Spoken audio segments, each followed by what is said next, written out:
Investigators are examining the wreckage left behind after a small plane crashed into a field near the Big Bear Airport, killing all 3 people inside of it.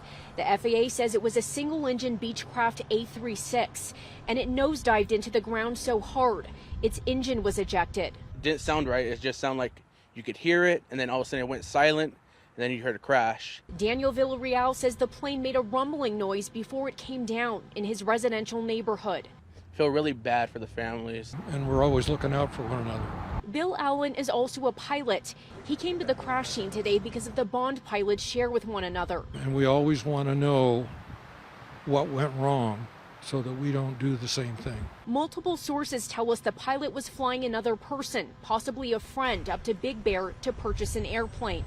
Pilots told us gusty winds were blowing at the time. It was gusty, yeah, and that could have contributed to it.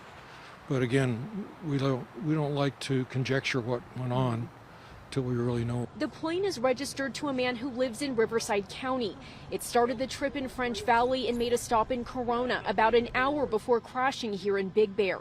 At this point, it's unclear if the pilot sent a distress signal. But as a fellow pilot who had to make an emergency landing on his airplane when he collided with a Pelican over Big Bear Lake just last year, Allen says you can do all the training in the world, but it's impossible to simulate the exact scenario you might be in up in the air. It's really sad. I mean, it's somebody's not sitting down at the dinner table tonight.